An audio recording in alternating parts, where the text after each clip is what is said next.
a part of quantity surveying. Tandaan ha, but quantity surveying. Yun na guys. Actually, nakaayos.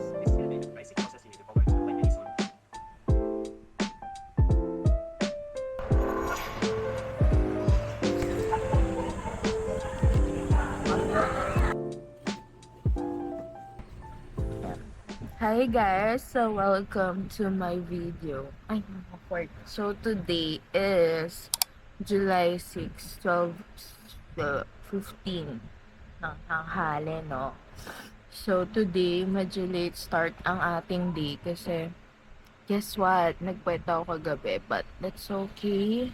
So for today, meron tayong mga agenda which is ngayon pa lang ako makakapag-edit ng videos na film ko for the past 2 weeks yata.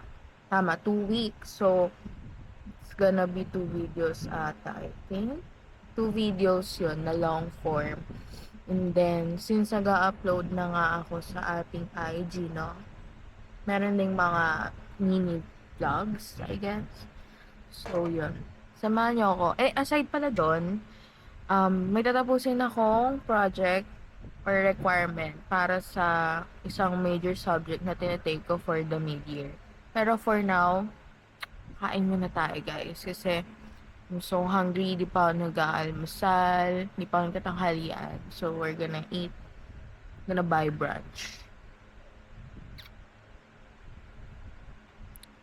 Man, ito, may pimple talaga ako dito. Like, hindi ko makita. Ano?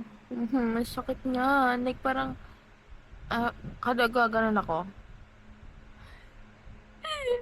Masakit niya. So, girl. So, yun. Let's go. Or I go. Nisipon pa ako. Kaloka, diba? And also, so ko i-rearrange yung kwarto in a way na dito na nakaharap yung desk ko. Right now kasi kung like hindi ko alam kung ano, but yung bunk bed namin, yung bunk bed ko, nandito siya. Tas andyan yung ano ko, yung makalat kong desk. Gusto ko sana, dito na yung desk ko, tas yung bunk bed, nandun. Pero nag-aalangan kasi, pagpasok ng door sa room, kama agad. Parang, pero kasi ito yung magandang lighting, andito yung mga puno, like, look at that. Like, ayan yung, yan yung view ko pag umaga, tanghali, gabi. It's just, dyan yung hangin, dyan lahat. So, I was thinking nga na lipat na siya dito kasi lagi naman pag nagwo-work din ako, um, napipilitan akong dito na lang din mag-work para like, I have something to look at. Ano ba yun? Para hindi lang screen. Gets nyo ba ako? Ayun. So, we'll think about it. Actually, I've been thinking about it na for a long time. Pero, imagine arranging a room, tas double bed, ang bigat nun. I mean, iniisip ko yung weight and then the amount of things na need ko gawin. Oh my God, stressing me out. Pero, baka maybe this week's the time para i-rearrange siya. Grabe, sorry. Excuse my sipon. So, yun. Bibili muna ako ng food then. Let's go! So sunny. Ang sunny, guys. Pero wala akong payo. Oh my God. Sinong siya ka? Ako, diba?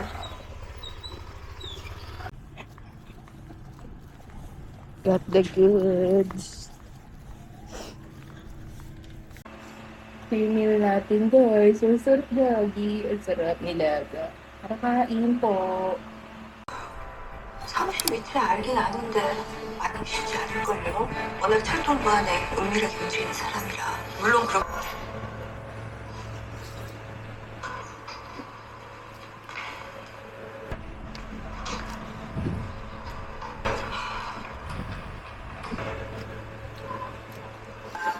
Yan. So, I decided na i-move na talaga yung bunk bed here para yung office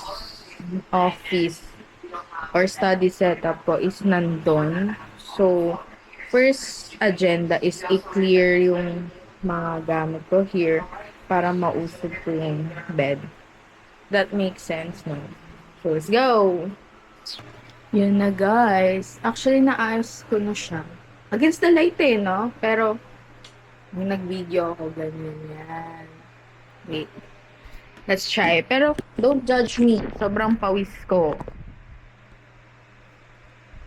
Pag nag-video, ganyan siya. Heh. Maliwanag na kasi diba usually nag-i-intro ako sa kama, tas parang nakaganon ako. Yan, boobs. Pwedeng uusog na lang ako dito para yan. Nakakapagod.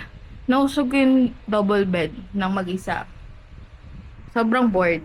Kaya now, baka magpahinga ako, maligo, then tsaka ako gagawa ng mga kailangan kong gawin na totoo, na nasa to-do list natin. But yun, yeah. So happy na na-move ko to and mas mukha siyang maluwag, I believe. Mas maluwag, mas maganda for my workaholic self. Charis.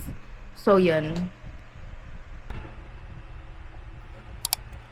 Yan guys. So now that tayo ay nakaligo na, nakapag-rest na rin, and nalinis ko na lahat ng remaining na kalat from kung ano man itong ginawa ko. Now, mag-e-edit tayo ng, ba't parang ang ano ng buhok ko? Mag-e-edit tayo now. Katatapos lang kasi umulan, ang lakas. So, ngayon, mag-e-edit na ako. Here's the, ano ba to? Hindi ko makita. Basta yan, mag-e-edit na tayo. Ito yung backlog ko na video na dapat last week siya. But, okay, hindi ko naman pinapressure yung sarili ko sa pag-upload as long as meron akong ginagawa. So, na-edit ko lang to, tapos, yun, na-edit ko lang to, tsaka yung isang video din. Oops. Ayun guys, so the sun is setting and for some reason, medyo nagugutom na ako. Siguro kasi magdi-dinner na. Ayun, so, ang agenda ko is, bumili muna ng dinner kasi I'm so hungry and yun, para makakain na ako and tuloy-tuloy na lang sa paggawa later. Bugs, ang ganda ng parang pagka-sunset yarn. Charis, hindi pa siya masyadong maganda kasi puro building na dito. Pero yun, buti may sky, view, tree view, and lahat na ng view, Charis. So, yun, bibili mo na ako guys. So, bye! Ito dinner ko, guys. Yan, giniwinch. Tapos nanood lang ulit ako ng K-drama. Let's go. Morning, guys. Ben. So, today is... Wait. It's July 8, 7:27 a.m. So, currently, nakaayos tayo kasi pupunta tayo ng school for my 8:30 a.m. class. Tapos, after nun, uwi na rin. Kasi walang may iwan kasama si Toru, yung aso namin.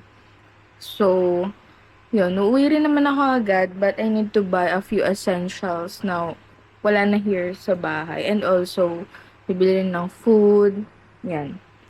Then, pag uwi, syempre, gagawa ulit tayo ng mga need nating gawin. So, hopefully, makapag-video outside. And since mukhang maganda naman na yung araw, hopefully, sana hindi umulan. No? Like, ang ganda ng araw. Like, ang ganda lumabas. Like, Love it. So, to make the look for today. Boosh! Yan, so, gandang-ganda. Tapos pagdating sa school, wala na. So, yan. Siguro, hintayin ko lang mag 8.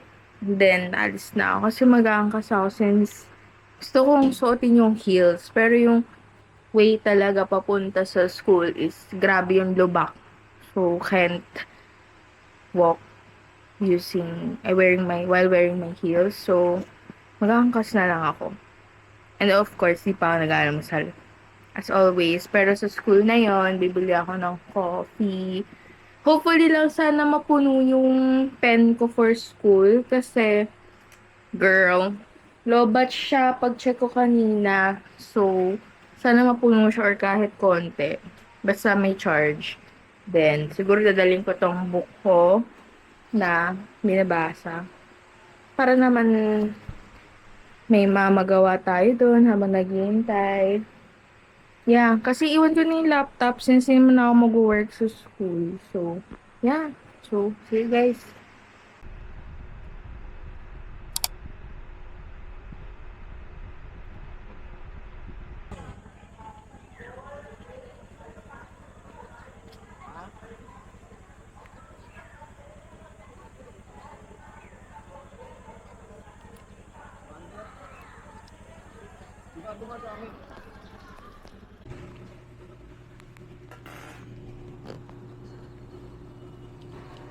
With lead po.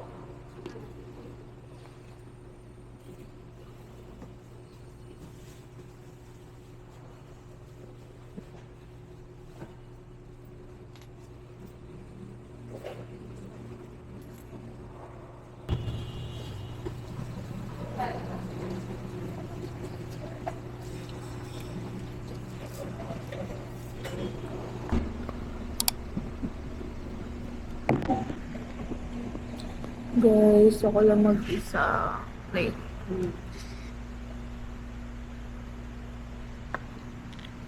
wala pa rin yung prof kasi may bigla ang meeting daw sila. So, ginagawa ko is nagbasa muna ako neto. Tapos, susulat ako ng to-do list ko for the week kasi lock-in season. Lock-in season. So, ano naman? Industry. On top of that, I'm a chartered professional engineer in electrical engineering and project management, and I've done my PMP. I started building these courses a couple of years ago because I thought there was a massive gap in teaching people the fundamental construction project management and engineering skills used on major projects. A lot of us study technical engineering. Is just a part of quantity surveying. Tandaan ha, but quantity surveying, it's to prepare budgets, to support bidding and tendering, to plan procurement of material. So objectives of quantity surveying, first, actually, a very good example nito kasi halimbawa, yung company mo is a company plans to build a 2-story office building. 3.5 million, yung labor is 1.2, yung equipment is 17. By cost planning, this also helps our planning to decide kung ang project ba natin is financial.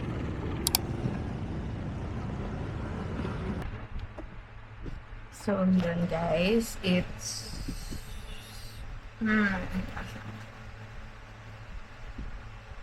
so 5:42, ito ba? 5:42 p.m. and ngayon magsa-start na ako mag-lock-in ulit kasi actually guys, nakauwi ako around 2 p.m. Tapos nakatulog ako, nagising ako ng 4. So I guess much needed sleep yun. Pero now, need na mag-lock-in. Simula 4 pala, in-arrange ko lang yung mga kailangan kong gawin, mga reminder na para di ko makalimutan.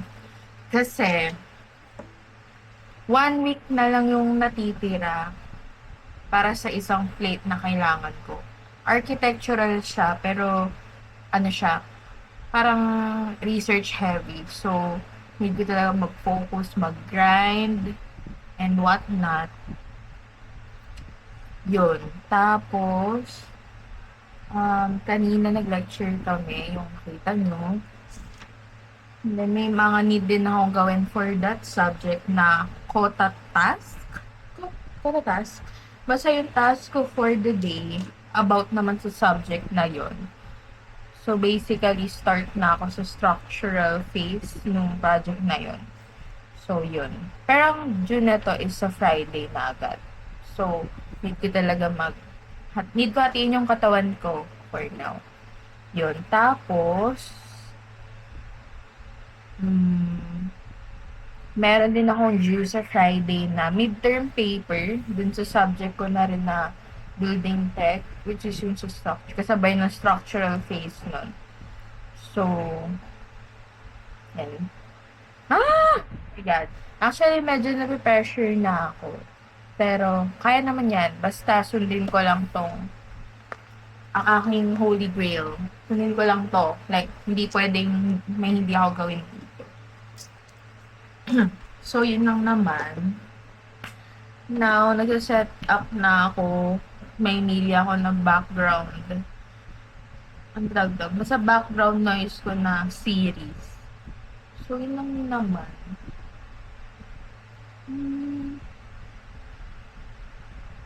So, samahan nyo ako mag-lock in. Baka kasi ako ay mabaliw sa risk.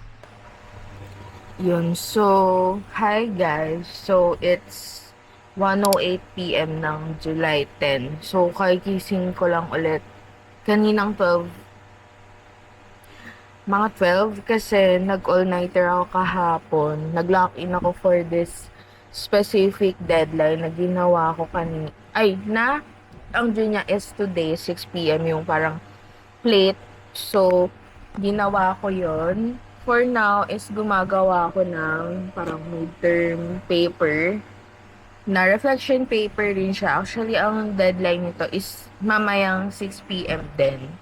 But, mas madali siya compared sa plate. So, inuna ko muna yung plate na yon. So, ang agenda natin for today is mamayang 5 or 6 is kakain kami sa labas with my friends. Tapos, mag-lock in ako hanggang Tuesday for my another plate sa ibang subject naman siya. So, yun. Kapasama lang ako, no? Kasi parang for the past 3 days na hindi ako nag-video. Nandito lang ako sa bahay talaga. So, parang parang medyo na-lonely ako, no? Kasi ako lang talaga mag-isa here sa bahay. Siguro pag lumabas ako, bibilin ko na rin yung mga essentials. Lilist ko na lang siya. So, yun. Samahan nyo ako. Pero gagawa muna ako now. Ayan, guys. So, finally, I'm done watching yung 3 materials na I need to reflect on dito sa paper. So, ang ginagawa ko kasi, step 1 pa lang naman siya, pero hold on. Kita ba? Ay, bakit baliktad? Ayun. Yan, guys. So, ang ginagawa ko kasi, guys, so, kunwari, ililist down ko yung mga kemerot na need ko. Like, una muna, kunyari, yung may nakabox, ayan yung notes ko sa isang video. So, dinalagay ko lang kung ano yung nakita ko, ano yung napansin ko, like, usually keywords lang siya. Kunyari, about sa basic process ng quantity take-off, ano yung mga napansin ko doon, ano yung nakita ko, like that, ano yung techniques, ano yung tools na ginamit. Tapos, I like to, like, mag-i-insert din ako ng parang realization ko based on that specific time frame na napanood ko yung video na yon or yung part na yon. So, here, parang yung mga naka-italicize, ito yung possible na pwede ko ilagay sa aking paper na like, ano yung na-realize ko, ganun. Tapos, syempre, yung iba rin. Usually, ito kasi yung quantity take off, 3-hour video siya. So, syempre, di ko naman kailangan ng mahabang review about it. So, ganyan lang siya. Pero yung mga like 10-minute video, ganito lang. Ayan.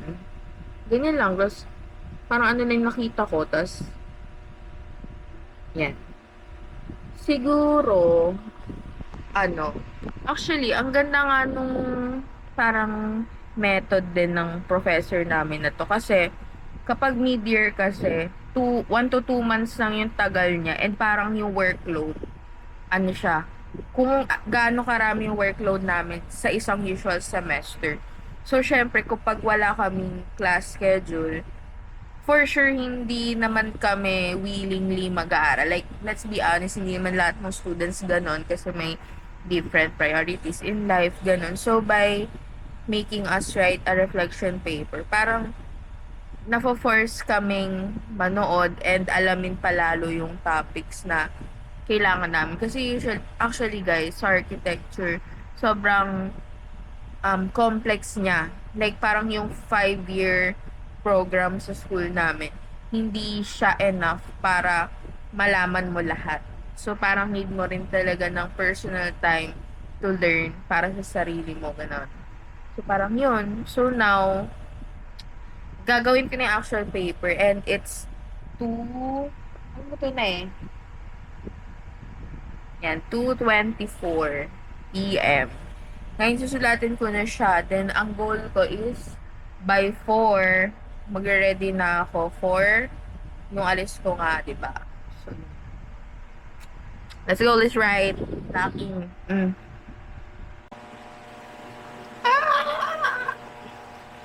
So, guys, it's finally 4 o'clock p.m. Sakto. And, kakasubmit ko lang ng paper ko. 6 pages lang siya. Pero double space, so, I guess, maikli lang siya. Ganyan lang. Pero like, yan. But the process, guys. Yung process, ay, hindi niya pala kita. Sobrang tedious. Nag-start ako around 1 ata. Ay, not bad. 3 hours lang pala ako nanood, nag-aral and everything. Good. Tapos na. Now, magpe-prepare tayo para umalis. Pero papahinga lang ako kahit 5 to 10 minutes before mag-ready. Sobrang lakas ang ulan. I wonder kung paano pupunta doon. Sa Siam kasi kami kakain. So, kakain or iinom. Ayun. Basta sa Siam kami. So, baka mag-MRT na lang ako na. Sana hindi ako ulanin papuntang MRT kasi sobrang pawala-wala, lalakas yung ulan, tapos si Fina, lalakas si Fina. So, sana yung pagpunta ko doon is mahina na siya. So, yan. Tag-ulan season na talaga. So, mag-ready muna ako, guys. Yan. So, hi, guys. It's, 5:17 p.m. and nagbubuk na ako kasi 5:30 yung usapan namin. And nandito pa rin ako sa bahay. Hopefully, may mag-accept na actually. Kasi, ano ba tawag dito? Late na. Late na ako for sure. Yon. So, simple fit lang. Shirt, pants, usual ko sinusuot. Then, yellow to complement my shirt. Cute naman itong bag. Ngayon ko pa ito gagamitin kasi gift to eh. So, ngayon ko pa lang siya magagamit. Simple lang. Tapos, suot ko lang yung heels ko para mas stretch ko pa siya. Kasi for some reason, sakit niya talaga sa paa nung una. Nung una na sinuot ko to. Pero now, medyo nag-a-adjust na siya sa feet ko. Wala pa rin akong mabook. Pero yun, samahan niya ako sa alis tayo. Nice the look for the day. Ganda-gandahan lang.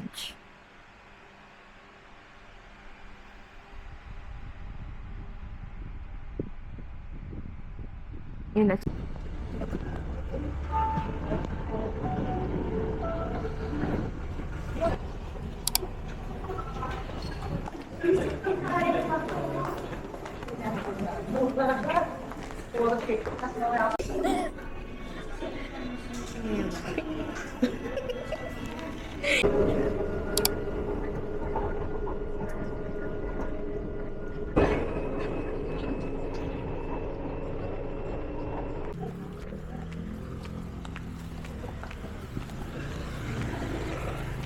Got the goods, guys. Pauwi pa lang ako and I think guessing 10:30-ish na or 10:45. Pagod. Mag-take out na lang ako kasi di pa ako makain for the whole day. Tapos, mag-sugar kape. Go. Sorry guys, di ako napag-outro, but so thank you guys for watching. Oh my god, this is so silly, but see you on the next video. Pero di ako napag-outro kasi dapat may kadugtong to and sobrang haba na. Pero bye. See you on the next one. Bye!